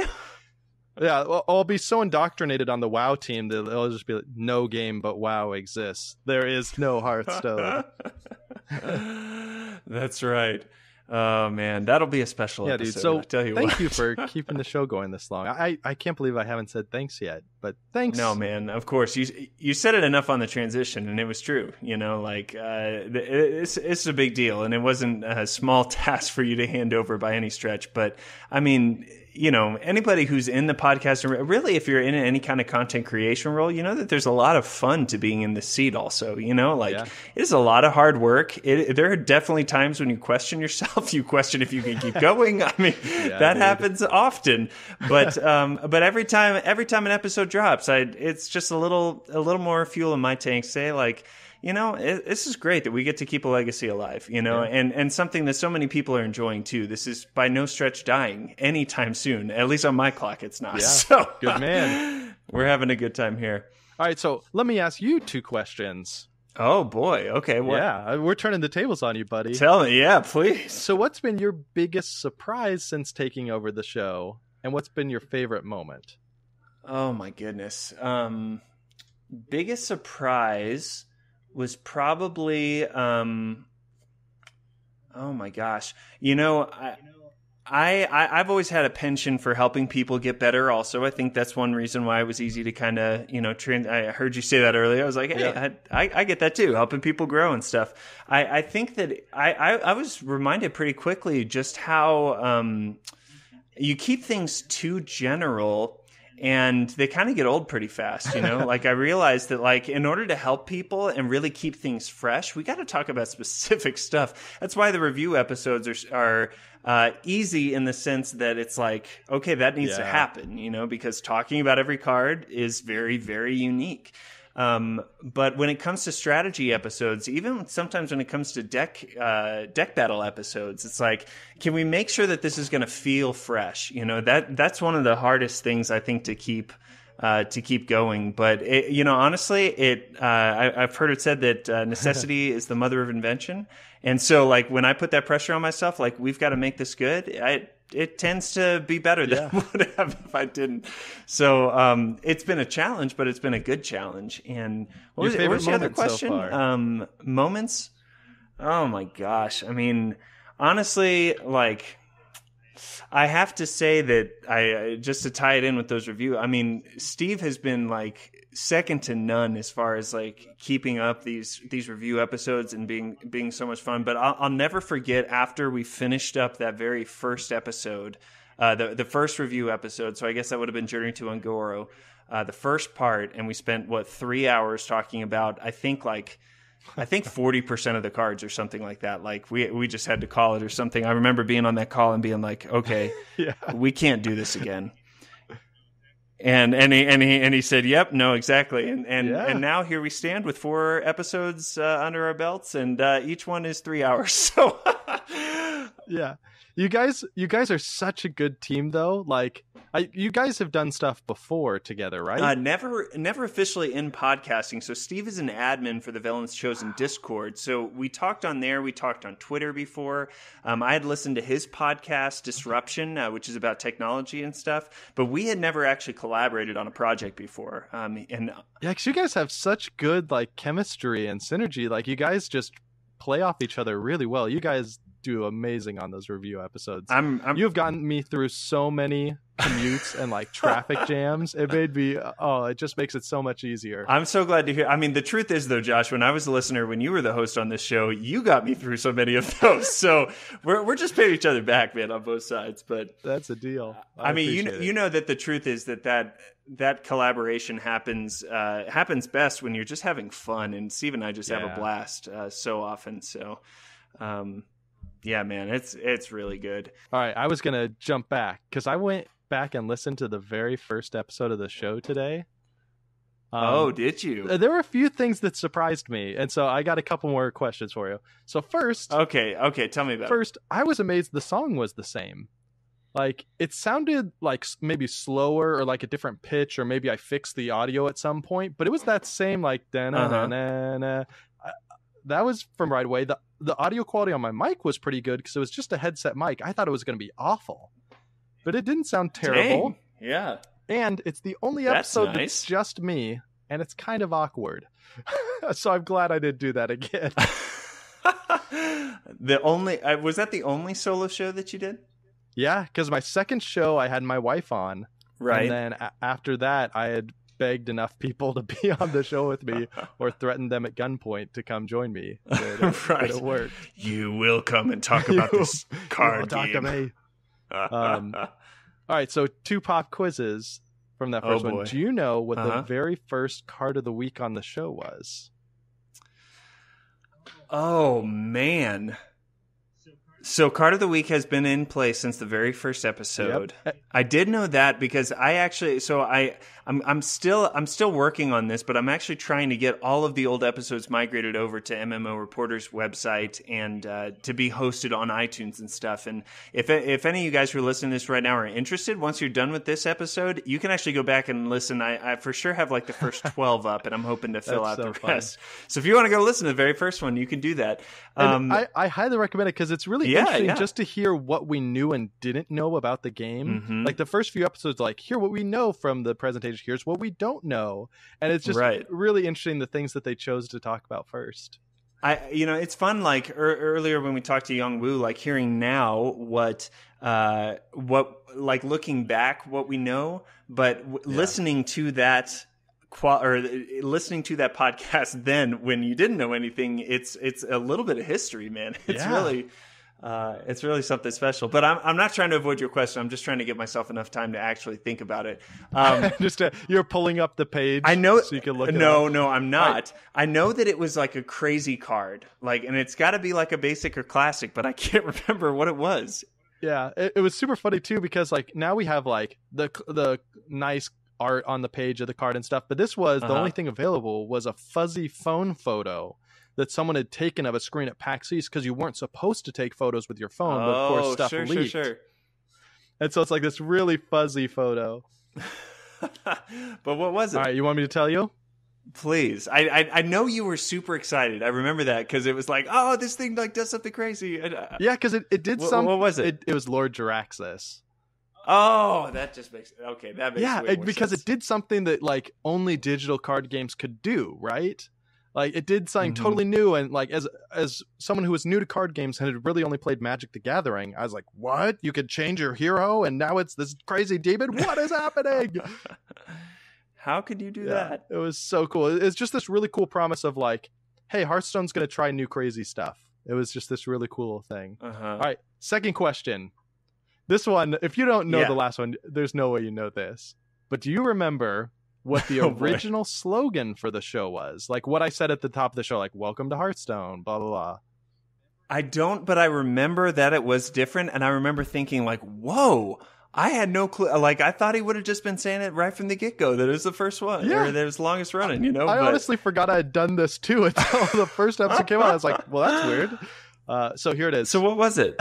Hello and welcome to the episode 1 of the Happy Hearthstone podcast, where the cards are fun and the people are just a little bit crazy. That's right. I don't know why I thought me being crazy would be a good selling point for the podcast. But I mean, I guess it's related to happiness. Yeah, madness is a form of happiness, right? Yes, come listen to us. is. We'll tell you outright lies and tell weird anecdotes that make no sense. We're crazy. Hardly. Oh my gosh, that is funny. I mean, it's like going back and, you know, looking at your first project or something and realizing I could have done about 10,000 things different and stuff. But again, if you're interested in listening to that, whatever device you're listening on, you know, iTunes, Google Play, whatever, you can scroll back and find the very first episode, or you can go to MMOreporter.com and check it out as well. Yeah. Oh, and one perk if you do that is originally I was intending to make the show like 25 minutes long. So all the early episodes are super short, so they're easy to go through. And then eventually it just gets longer and longer. And then it was my buddy Matt from the Outlandish podcast who came on, and we broke 1 hour for the first time on like episode 7. And then it was all just downhill from there. Okay. Then we're recording 4-hour review episodes. It was out of control. So for those of you who really want to go back, you will get hooked, and you will listen through the entire catalog of every... I don't know, if you have the stamina for that, I will be very impressed. Some of them are pretty evergreen, right? Like sure, especially the early ones with Scott Lance that talk about just like classic card game strategies and how to think about draws and decks. Math. I think those are incredible still. Point values. You guys, but the ones that are like, here, check out this deck that we built, are probably not very relevant now. Yeah, Beast Hunter might not be as good as it once was, but just saying. Okay, so Josh, leaving the convention, were you prepared to launch this podcast? Like, what were you thinking that it would be about? What were you hoping to accomplish? Like, how is this going to be distinctive, other than it being the Hearthstone podcast, I guess, too? What did you want to accomplish with it? So one thing that I'd kind of learned while I was picking up Magic and getting to know it was like the Magic community can be pretty harsh, right? It's a lot of hardcore players that are really intense, and like there wasn't always room for like just having fun, right? It was about building the best decks, and you make the wrong choice, and oh, you're so dumb. And so I wanted to make sure the Hearthstone's community, like as much as I can contribute to it, was friendly and welcoming, right? Because I didn't really get that experience with the Magic community. And I could have just had a bad experience, totally possible, but that was at least my experience. And one of the things was my wife, I like convinced her to play Magic with me a few times at home, and she had a lot of fun with it, but she never wanted to go out with me to like events or like Friday Night Magic or anything like that. Sure. And so Hearthstone really felt like the perfect game for like semi-gamers like her. Like I wanted to make a show that could, you know, help her learn the game, get better at it, have more fun, and then obviously do that for everyone that was kind of like her, that I think would enjoy card games but didn't know how to start. And then on top of that, I really liked the idea of like a rotating co-host to keep it fresh. I don't remember which podcast I listened to that did that. But I really enjoyed that, and I thought that was a really cool way to like get the community involved, help there be different perspectives on the show. And I think part of it was like I was definitely feeling a little insecure because, like I said, I was new to card games. I wasn't really like an authority, but I had a lot of friends that were super into games or card games and could, you know, share their experience and knowledge and all that sort of stuff. So like building that community and having everyone be involved was like the vision since the very beginning. And like a lot has changed about the show over time, obviously, But I think that's something that I think has stayed the same, even like through you, like you're saying, that's kind of your passion too, is getting people involved, helping them learn, helping them get better, building the community. Yeah. Well, and there's nothing else like it. I mean, especially in there's so many great Hearthstone podcasts to listen to. If you're listening to this, I'm honored right now. But the thing that really makes this unique is just being able to involve people. But honestly, man, just like you said, it's so much fun. I mean, it is. we get better by hearing people who have different opinions than us and thinks that this card is terrible or that this card is way more fun than we give it credit for. You know, I really think that it kind of opens up our minds and allows us to just experience something better together. Yeah, I totally agree, man. And so, like, the one thing I couldn't remember that I love about the show is I don't remember how the singing started. So if anyone goes back and listens to a bunch of episodes, I'd love to know, like, who was the first person to sing and why did I make them sing? Because if I had to guess, I would guess that I was just too lazy to make intro music for the segment. Like, I didn't really know how to do audio editing, and I didn't really want to record myself singing and have to listen to that every week. So I think I probably was just like, wait, it's like you're inviting guests over to your house. Like, you've made them dinner. You can ask a favor of them, right? Like, oh, have them sing. It'll be great. Then I don't have to do it. I would love to hear the very first person who didn't know that it was coming and what their response was to that. I was thinking, so my wife was my first guest, and she's actually a really good singer. Like, she teaches choir and all this sort of stuff. Okay. But I can't imagine that I made her sing. She would just die of embarrassment. So yeah, I have to know who it is. So if anyone listens to that, please let me know, because I would love to know. The charge is out there. We want to know. Well, now, Josh, I know that the show has been through a lot of different highs and lows. I mean, really, when any kind of labor of love has existed for this long, there have been some periods of plenty and some periods of drought. Talk to me just a little bit about the different seasons the show's been through and kind of what you've seen happen during those times. Yeah, man, it's pretty crazy. It's been over 4.5 years since it started, which is like, that's now, it's over 10% of my life. Like, it's really weird. That's a big deal. Yeah. All right. So I tried to narrow it down to like ages, right? Because I'm a big fan of Age of Empires and the way that you advance the ages. So the first was the pre-launch age, right? And that was basically spent entirely begging for co-hosts and trying to invent topics, because I made it in hindsight at a terrible time when the game is first announced. The game didn't come out for, I think, like at least another year. And there wasn't a lot of info coming out. So it's like every week there was no news segment. There would be nothing to talk about. So just like, okay, what are we going to talk about this time? Like, Hero Abilities Part 1, Hero Abilities Part 2. Here, Hearthstone, free to play. Like, let's talk about what free to play means. Like, you just had to scratch for anything. Yeah, here you go. Hearthstone, technical speculation. This was now, it sounds crazy, but we had I can't remember the guest host's name. But he was basically like a server engineer. Like, he made this sort of stuff at a different company. And so it's really interesting giving his perspective of like, okay, what will the UI look like? How long will it take to make the Android version? How big will it be on iPads? And like, will multi-platform be a thing? Because at that point, we didn't even know if you could have multi-platform accounts or if you needed an iPad account and a Blizzard account. And those were a lot of big questions back then. Yeah, and so it was actually an interesting topic, but we were making everything up, right? Like, it was pure speculation. It'd be like doing a review episode, but you're making up the cards. And it's interesting, but like nowadays, you just couldn't do that sort of stuff. And all the early guests, like I said, were my personal friends who like may or may not have even wanted to come on the show, but I forced them because I needed people. Coming. Yeah. And originally I was kind of dedicated to this idea of never repeating a guest. Like, once you're on the show and then you're done, right? I wanted to have as many people from the community on as possible. But early on, I had to give up on that because it's like, there was like, 50 listeners or whatever, and none of them contacted me. And I quickly ran out of friends who I could convince to do it. So I'd just be like, all right, you're back on. Now. Yes. This Sunday. All right. So that was the pre-launch phase. Like, it was fun. It was wild. It was crazy. We were speculating like crazy.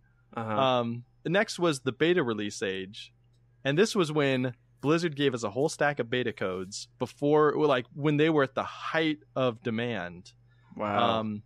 So we held a singing contest where people had to What? sing. Yeah. I don't think I knew this. Yeah. Oh man, I still have the files on my computer. I listen to them every now and then. It's so fun. Like we got everything from like a random person making weird cat noises to like all the way to like a legitimately like it sounds like it could be on a CD, audio produced quality Dang, song. holy cow. And foolishly, I don't think I listed like a time limit or like a time like 10 seconds, 30 seconds. I just said, make a jingle for card of the week. Mm-hmm. And so we got stuff from like 4-minute songs to like 10 seconds of someone just saying card of the week, card of the week, card of the week, card of the week, card of the week, card of the week. and so I used them for like the next probably 15 episodes after I did that. And so guests didn't have to sing for those. But eventually we just started scraping the bottom of the barrel when it's like, okay, some of these are just so weird that we're not going to play that one. We can't do them. But so I did that to give out codes. And so that was, I think, when the podcast really took off. We got huge growth. The numbers spiked up. We launched our Google Plus group and it got really popular because you had to join. Or no, I gave a code like through the podcast, through the Google Plus group, and through Twitter or something. So people had to do all three to, maximize their chances of winning a code. Sure. Yeah. And so we got tons. So the podcast really grew. The singing contest was so fun. That was like the heyday for me when I was in charge of the show. Because then a bit after that, obviously the game launch, awesome, hype continued. Sure. Yeah. I can't remember if it was a year and a half or just half a year later, my son was born. And that's my first son. We moved around the same time as well. And so... Big deal. Yeah. Life-changing deal. It was. And I took time off from the show. I can't remember how long it was, but I think it was like 3 months maybe initially. And then like when I came back, I wasn't really back at a regular schedule. It's just whenever I could do it. Sure. And there was an iTunes review that has always stuck with me. I think about this every time. And every time I thought about skipping an episode of Happy Hearthstone or delaying it, I always thought of this iTunes review that just said, you can't say you're the longest running Hearthstone podcast if you keep going to the mat.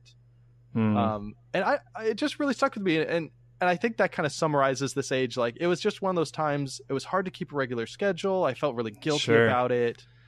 And the sub numbers really started to drop around that time, obviously because there were other Hearthstone podcasts. It was right after launch, so everything was other podcasts were launching, and I was kind of disappearing. And so the community really shrunk at that point, and I just felt really guilty about all that. Yeah. But then we have the age of resurgence, and that's basically when the community saved the day, because right after that was when I just really started getting some of the best, amazing hosts this show ever had when I was on it. Just they really stepped up and carried the show, like Scott, Ryan, you, Craig, like everybody started coming out around then and just put the show on their back. It was like, don't worry, Josh, we got you, man. Come on. Yeah, there's way too many to name. I listed some of the ones I think listeners will probably remember because they were on the show multiple times. But there were so many good people on the show that really just took back. Like, I could just sit back a lot of times and be like, Scott's got this. Like, every now and then I just step in and be like, Scott, and ask him the next question, right? And then he'd just go. And he could do almost the whole show by himself at the end. It was awesome. And they just really helped keep the show going and really just, that's what the show's about, community. And they really just proved that it worked. And then the last stage, the age of the handoff. It needs a better name. I'll work on it. Sorry. That's what happened, though. When I left the show, right? Like, I was trying to figure out what the right thing to do was. Like, I knew the show needed to go on, but I didn't know how to do it. Like, should Chris take over? Should we find the right host? Who is the right host and who has the time to do it? So I was honestly really nervous about handing the show off, right? Because rightfully so. I put so much time into it. Yeah, it's your baby. Yeah, and like, I know you, but I don't know you, right? Like, you're not my best friend that I've grown up with for years, right? We kind of knew each other, but like, I knew enough to trust you, and it seemed like you really had a great vision for where to take the show, and you've just done incredible, Andrew. I'm gonna gush again right now. So like, I'm in a safe place where I can admit this now. But like, I was a little uncomfortable when you were saying things like, the show's going to be better than ever. like when I left. Like, right, yeah, that's totally like fair. just a little bit like of that pride inside of you. It's like, well, maybe it won't be better. Maybe I was the best host ever, right? Like, like there's just that little bit of pride inside of you that wants to believe that. But you were totally right. This show is better than ever. I love listening to it. It is so fun. Like I've said, I listen to it on my commutes all the time. Like your guys' chemistry is amazing. Just your personality and enthusiasm is contagious, Andrew. You do such a good job on the show. I'm just so thankful that you took over, carried it to 100 episodes. You're just doing an awesome job, Andrew. Thank you. Well, I am going to record that and save it for any time that I ever doubt myself, and I'm going to play it. And that will be my go-to, because that means more than you know. And I'll say it again. Like, whatever you need it, on demand. Right. Well, and to kind of expose a little bit more what you're talking about, I mean, you never know how things are going to turn out, I mean, even when I was saying, the show is going to be better than ever, I didn't know that was true. Like I was speaking something that I believed and that I wanted to work towards, which oftentimes is what we have to do. I've heard it said a lot of times, you've got to leap before you know. You have to believe, and then you have to move towards that vision and just hope that it follows. And I'm really thankful for the opportunity you gave me. I'm proud of where we're at, but more than anything, I'm thankful for everything that you did from the very beginning to set me up to be able to keep going there. So it's. We're a good tag team, Andrew. A relay race needs the right handoff, and I think we got it right. So we did. I mean, look at you, buddy. You're getting interviews with Yong on the show. How about that? Now, if I could nail like the 5 others that you got or something. Dude, just come to BlizzCon. That's where I got most of my interviews. Gosh, I wish I could be there. I'm hoping that one day, maybe next year. I actually talked to my wife. I was like, "Hey, so you like California, right?" She's like, "Yeah." Hear me out on this. We'll see what happens next year. Maybe I can get some boba too. Yeah, dude, I'll take you out. Let's go. And actually, man. If I can do a quick plug here, please. If anyone's going to BlizzCon and wants to meet up, I would love to. I have to work Saturday. I have to work at the show, but any other time, if anyone wants to meet up, I would love to meet people. For sure. We'll go over how to hit you up at the end of the show, and people can do that. Well, just kind of overarching, I just want to cast a broad net here, Josh. Any special moments, conversations, things that happened through the history of the show that people might know or might not know? Just things that come to mind when you think back on the many years, the 10% of your life or whatever it is. That's crazy. So I tried really hard to think of this, but my memory is just really bad. Like the memories that stick out are honestly some of the bad ones. Uh-oh. Like when Scott and the first time Scott and I recorded that long 3-hour review episode, and then our file got corrupted and we lost it all. Oh gosh! And because that pain after that first episode of how can we ever do this again? And then to lose it all and then be you have to do it again, the exact same thing was brutal. That's not fun for anybody. Yeah, and I really remember Craig put in a lot of time building a spreadsheet that would make creating the web page, blogs for the review episodes, really fast. Oh yeah. And it was really cool because I love spreadsheets and I love coding, and he was just a master at both. It was really fun just watching him work and being able to look at the spreadsheet after. This is so nerdy, I'm sorry. But being able to look at his formulas in the Excel spreadsheet afterwards, I can't even finish it. It was really cool. I learned a lot from it, and Craig was just such a nice guy. I really enjoyed that too, and I've repurposed that spreadsheet for a lot of different stuff over time, so it's been really helpful. Dang, that's awesome. But so other than that, it's just the people, right? When I joined this show, or when I started the show, I didn't know what to expect from having random people from the community on. At PC Gamer, my experience with things like that had been that people don't respond, people don't volunteer, and the people that do are sometimes a little weird. Sure. And so that's kind of what I was expecting coming in. Okay, am I gonna have to baby step these people through like how to plug in a microphone and how to talk on a microphone and how not to rant for 10 minutes straight. And so I really went in with kind of this like hesitation, but I knew if it worked, it was going to be great. And so I was like, I'm going to try it. And I was just totally wrong. It blew me away, like how incredibly amazing the co-hosts were, the random people that just sent me an email and were like, hey, I want to be on the show. And it's like, okay, let's see what happens. And consistently, they're amazing. Like there isn't a single episode that I look back and be like, man, I can't believe I didn't vet that guy better, or that I just let this guy on the show. Like everyone was incredible. They brought all their own unique perspectives, things I never even thought of. And they were all so good at what they did. Like we had Ryan on, the arena guy expert, right? And like just listening to him talk about arena stuff was like, wow, I'm learning so much just listening to him. Where like half the time it felt like I was a listener of the show, just basking in the glorious intelligence and knowledge of all these people. Sure. I didn't expect that. And of course I've made, lasting friends like Scott and you and Ryan and stuff that I talk with regularly. I'm hopefully going to meet Scott up at TwitchCon because he's actually working out at Twitch now. Oh, wow. So I'm super excited. That's going to be, I think, next month. And I've never met him in person. We talk all the time. But like, it's about time. Yeah. And he's like a person I'd consider like a genuine friend. Like I would invite him to my wedding if I was getting married. Yeah. And I met him because I recorded a Hearthstone podcast and he randomly sent an email. Like, how cool is that? I don't know. I like when I first made it, I thought I was making a product that I was going to put out there and give away to people. But like it turned, I made a family instead. It's a really cool feeling. Which is way better, by the way. It is way better. If you're curious. Well, and like you said at the top, like you never know what was going to happen. You've got this idea, you want to run with it, but I really believe that greatness attracts greatness. And humility attracts humility, and fun attracts fun.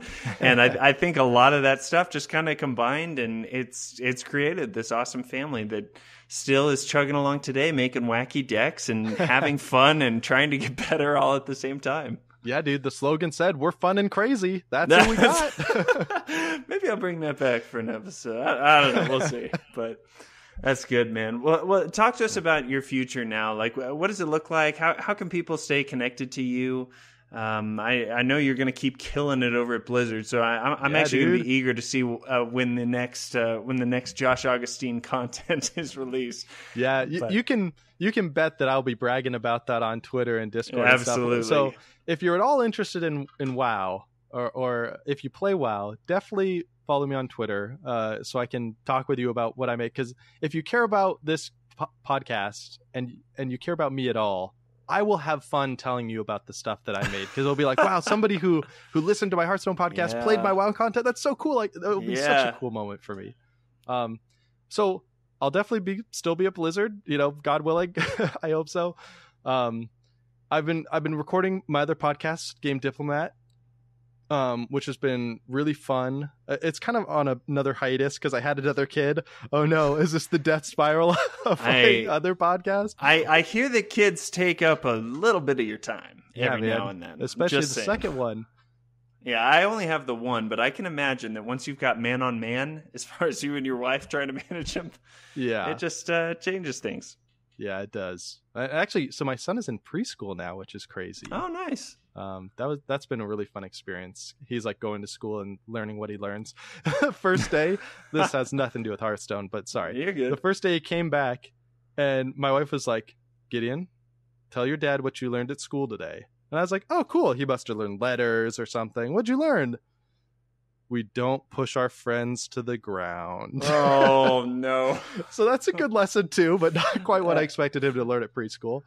But anyways, so I'm still recording Game Diplomat. It's all about indie games. I'm forcing myself to play lots of indie games every day, just to kind of see new experience and learn things. And since I don't have time to write like big podcasts or blog posts, I'm basically just talking about them in our Discord channel. Which is a good outlet. What? Which is a good outlet for that.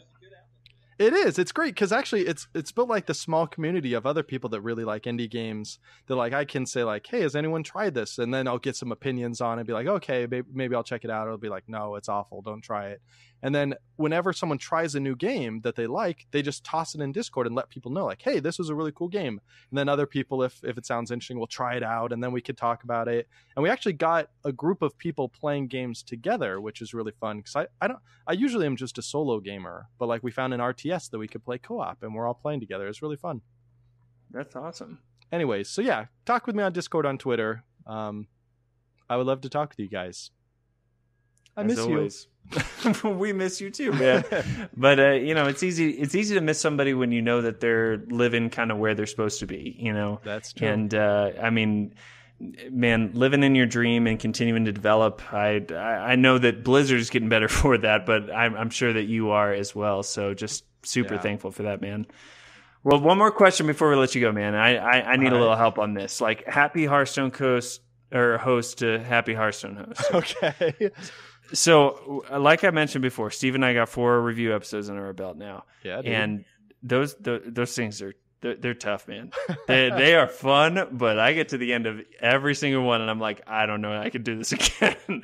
So I gotta know, you did far more than I did. How in the world did you and Scott do so many? And how? Just how? All right. So first, I love review episodes more than anything. So even when they were hard and even when we lost them, I was always so excited to do them. They're like part of the reason why I loved Card Game Podcasts in the first place. It's just, I love doing them. I love debating them. So there's that. Well, we've definitely got that in common. You got that. All right. How about this? Discipline. You must become disciplined, young Andrew. Let me tell you some strategies that Scott and I tried. And we did these to varying degrees during different reviews. We tried a bunch of different review formats as well. For a while, we were alternating formats, so we didn't have to talk about every card on the big sets. Okay. I don't think that's the right choice long term. I think what you guys are doing is the right choice. But what we did was we coordinated, we alternated who would introduce the card on every other card. So the first card you introduce, next one. And we agreed ahead of time on the cards that were not very interesting. Like if it's just a Chillwind Yeti, right? Sure. We agree. Whoever intros it just says the scores, and we immediately move on. It sounds like simple, like, sure, who wants to talk about a Chillwind Yeti? But when you're recording a review episode, it's really, really hard to not just chime in and at least say like, yeah, I agree because of this. Like it's really hard. And we got to the point where we're like, okay, when we highlight them like green in the spreadsheet or something, like these are the ones that we don't comment on because they don't need comment. It's just a Chillwind Yeti, whatever.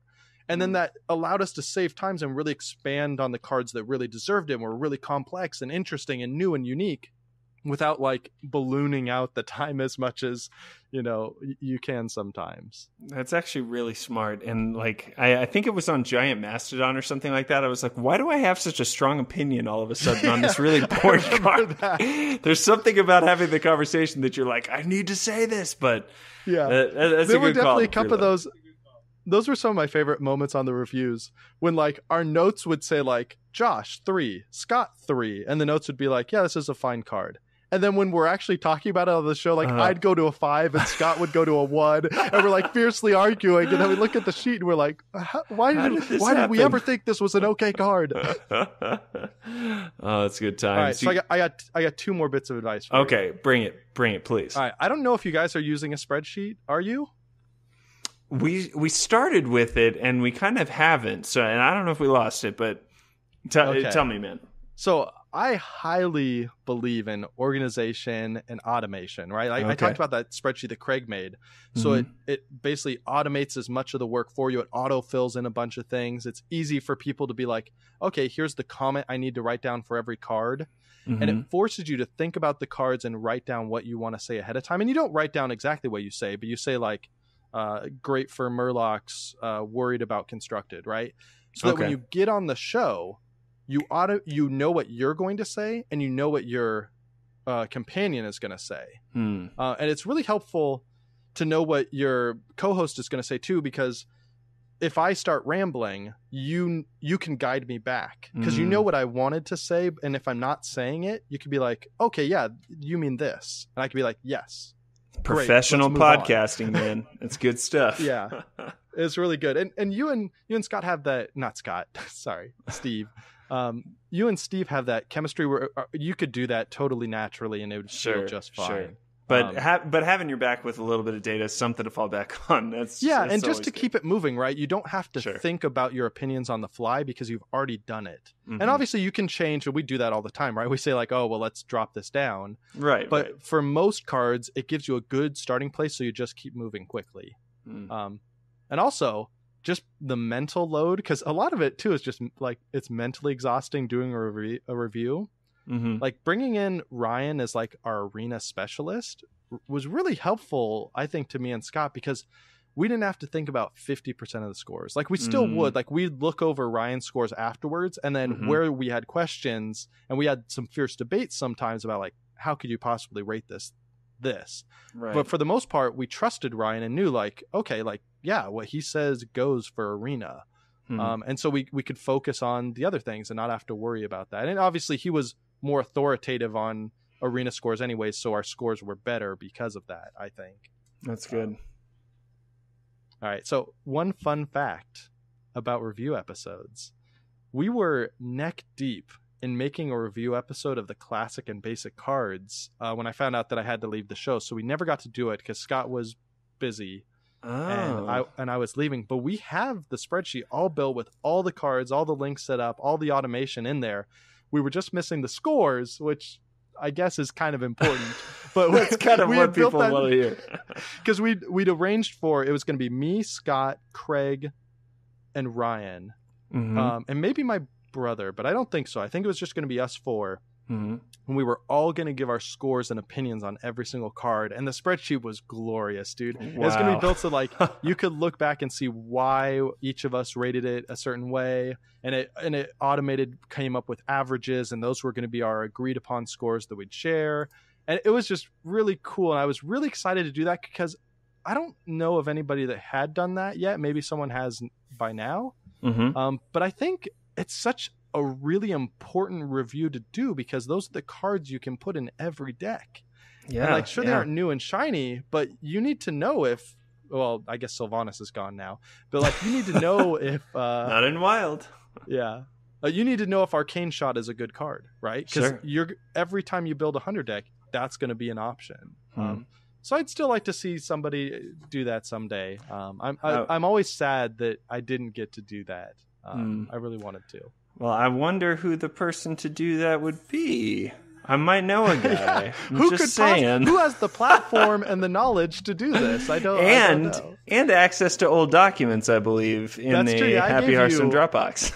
Yeah, I gave you carte blanche access to my Google Drive folder. Anything that's in there is yours, buddy. So there might be some Ghost Town Excel spreadsheets I need to revisit. Yeah, dude. Hey, and if you want someone to look over Excel spreadsheet formulas with you, I know who to go we'll to. Make it a party. And I will, because as much as you love them, man, I know that they are helpful, but I just don't get them so often. So I will definitely hit you up for some help on that. Awesome. I would be unreasonably excited to help you work on those formulas, Andrew.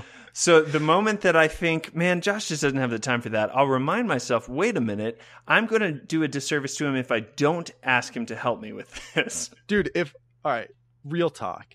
Please. If someday a review pops in my podcast feed of a review episode and I was not invited, I will be legitimately not angry. I will be disappointed and frustrated. Oh my goodness. Well, so you don't want to do that to me, buddy. I appreciate the honesty and the forthrightness, and I will not let that happen. So don't even worry about it. Man, Josh, it has been such an honor having you back here, man. I feel this is your family, this is your baby, and I'm just thankful to get to kind of relive some of this stuff, man. I'm learning stuff, and just a great time to have. You're probably the quintessential co-host for the show, really, because you know what it's like to be on both sides. That's now. true. I know that. And looking back at our audio signal, I can see that I talked way more than you. So which is the way it sorry should about be. that, buddy. No, That's absolutely. fair. This show is about Happy Hearthstone and everything it's been. So, man, again, you got your Twitter and Discord. Can you hit those up for us one more time? Yeah. So I am at Augustine on Twitter. And the easiest way to get the Discord is just go to gamediplomat.com. The old site, remember, from ye olden days? Ah, yes. When I was doing the show. Just go there and there's a link at the top. Or if you hit like hello, it has a link to the Discord in there. Or just send me a message on Twitter at Augustine. I'll send you a link. So I'd love to have you in there. We have sweet emojis too, themed after Hogwarts houses, and you can declare your allegiance, which I know everyone is dying to do. And left and right sharks, if I'm not mistaken. Yeah, left. That's true. We got Fall Out Boy. So the way it works is if you do something exceptional in the channel, you get promoted to MVP, and you have 24 hours to pick your own emoji and add it to the server. Oh, dang. Yeah, until the server fills up with emojis, and then we'll probably have to start rotating. But like Eric Belsauce, who was on this show like way back when, he's like episode 5 or something, he added all the left sharks and right sharks and Hogwarts houses. Scott Lance got to add one of them. I can't remember what he added. It might have been the salt shaker one. I don't know. There's some good it's really stuff fun. on So there. come on, leave a lasting imprint on my Discord channel. Come say hi. There you go. Guys. Yeah, we miss you too, man. And I'm sure I speak for the whole community. Seriously, thank you so much for being on and for just gracing us with your presence, man. You're a joy to be around. Andrew, you are too. Man, I love just talking with you. You're doing such a good job. I'm so thankful to have you on the show. Thank you for your hard work on this episode. Congratulations. You did amazing. You're having giveaways. You got interviews. You put a lot of effort into this episode. And as someone who's been on the other side, I know how much episode you've put into this. It is a ton of effort. Josh, so good to having you on, man. We'll see you around.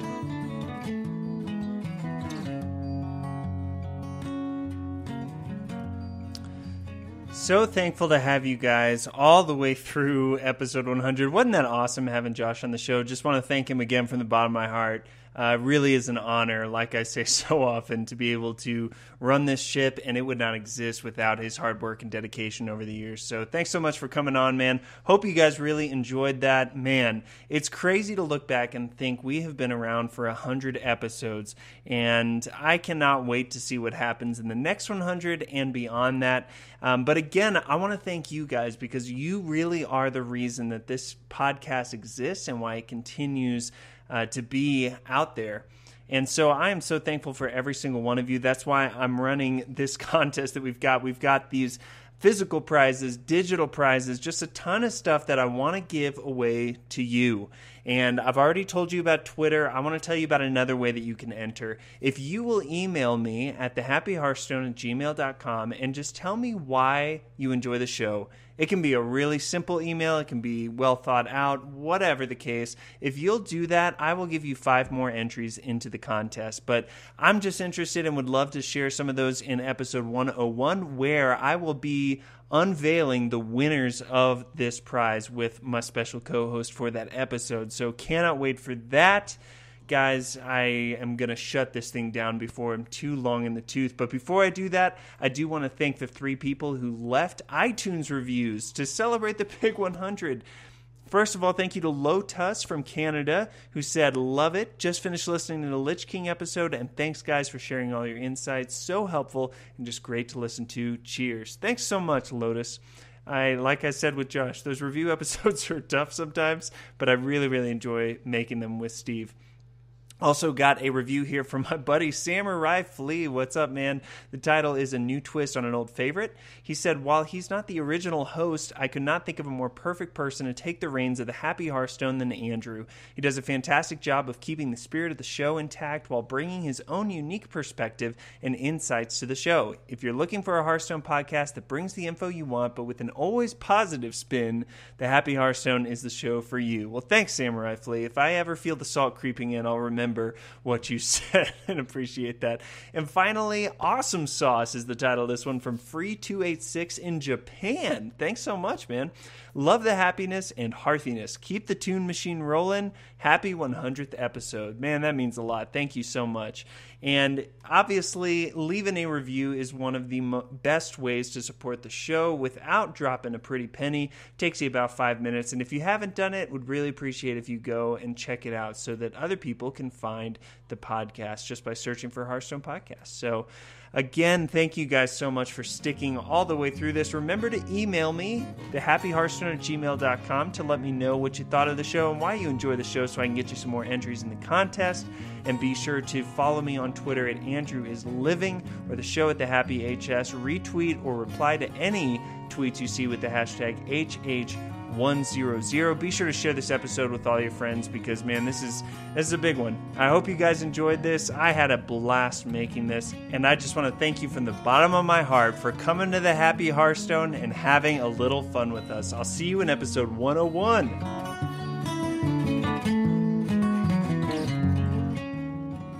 Thanks for watching the video, everybody. Don't forget to check out all the other podcasts at MMOreporter.com or by clicking on any of the links here. And please check out our Patreon campaign at patreon.com/MMOreporter. Thanks, everyone, and see you in game.